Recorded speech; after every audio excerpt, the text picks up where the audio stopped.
കഴിഞ്ഞ ദിവസം കാണിച്ചൊരു യെല്ലോയിഷ് റോസാണ്. അപ്പം നിങ്ങൾ കണ്ടിട്ടുണ്ടാവും, അത് നല്ല യെല്ലോയിഷാണ്. ഇതാ അത് ഇപ്പം വേറൊരു കളറായി മാറിയിട്ടുണ്ട്. ഇത്രയും നല്ല വണ്ണമുള്ള റോസാപ്പൂ കിട്ടണമെങ്കിൽ എന്തായിരിക്കും ഞാൻ ചെയ്യുന്ന മാജിക്ക്? വരും. ഇതിൻ്റെ കനം കൊണ്ട് തന്നെ ചെടി ഒടിഞ്ഞു പോയി.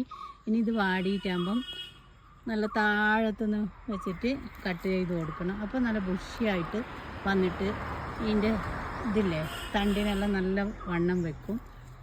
അപ്പോൾ നമുക്ക് ആ ഫെർട്ടിലൈസർ കണ്ടു നോക്കാം ഗൈസ്. അപ്പം നമുക്ക് ആ ഫെർട്ടിലൈസർ എന്താണെന്ന് ഞാൻ എങ്ങനെയൊക്കെയാണ് റെഡിയാക്കുന്നതെന്ന് കണ്ടു നോക്കിയാലോ. വരൂ. ഇതാണ് ആ ഫെർട്ടിലൈസർ. ഇതിൽ ഓറഞ്ച് പീലുണ്ട്, ഓണിയൻ പീലുണ്ട്, മുട്ടത്തൊണ്ടുണ്ട്, ബനാന പീലുണ്ട്.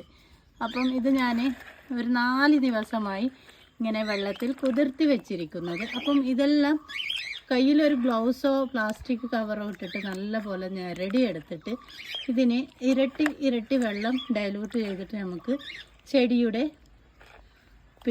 ചുവട്ടിലും ഇലയിലും ഒക്കെ ഇലയിൽ സ്പ്രേ ചെയ്ത് കൊടുക്കാം, ചുവട്ടിലൊക്കെ ഒഴിച്ചു കൊടുക്കാം. അപ്പം വൈകുന്നേരം നമുക്ക് ചെടിക്കെല്ലാം ഒഴിച്ചു കൊടുക്കാൻ പാടുള്ളൂ, രാവിലെ ഒഴിച്ചു കൊടുക്കാൻ പാടില്ല. ഞാൻ ഇപ്പം രാവിലെയാണ് 8:30 മണി കഴിഞ്ഞു. അപ്പം ഞാൻ എന്ത് ചെയ്യും, ഇതെല്ലാം നല്ലപോലെ മിക്സ് ചെയ്ത് ഇതെല്ലാം നല്ല ഞെരടി എടുത്ത് ഇതിൻ്റെ ചാറ് മാത്രം എടുത്തിട്ട് വെള്ളമൊക്കെ ചേർത്ത് കൊടുക്കാം. എന്നിട്ട് ഇവിടെ വെച്ചിട്ട് നമുക്ക് വൈകുന്നേരം ചെടീൻ്റെ ചുവട്ടിലൊക്കെ ഒഴിച്ചു കൊടുത്ത് ഇലയിലൊക്കെ സ്പ്രെഡ് ചെയ്ത് കൊടുക്കാം. അപ്പോൾ അതെ ഗ്ലൗസ് ഇല്ല കേട്ടോ. ഗ്ലൗസ് ഞാൻ കുറേ നോക്കി, എവിടെയോ ആയിട്ടുണ്ട്. അപ്പം ഞാനെന്ത് ചെയ്തു, പ്ലാസ്റ്റിക് കവറ് കയ്യിലിട്ടിട്ട് ഇതുപോലെ എല്ലാം ഞെരടി എടുക്കുന്നുണ്ട്. നല്ല സ്മെല്ലുണ്ട് ഗൈസ്. ബാഡ് സ്മെല്ലൊന്നുമല്ല, കാരണം നമുക്ക് ഇതിൽ എന്താ ലെമണിൻ്റെ പീലും ഉണ്ട്, പിന്നെ ഓറഞ്ച് പീലും ഉണ്ട്. അപ്പം നല്ല സ്മെല്ലുണ്ട്, ബാഡ് സ്മെല്ലൊന്നുമില്ല. ഇപ്പം ഇനി ഇതൊരു അരിപ്പ വെച്ചിട്ട് അരിച്ചിട്ട് മാറ്റാം. അപ്പം ഞാൻ എൻ്റെ ഫെർട്ടിലൈസർ ഇവിടെ റെഡിയാക്കിയിട്ടുണ്ട് കേട്ടോ. അരിപ്പ വെച്ച് അരിച്ചു.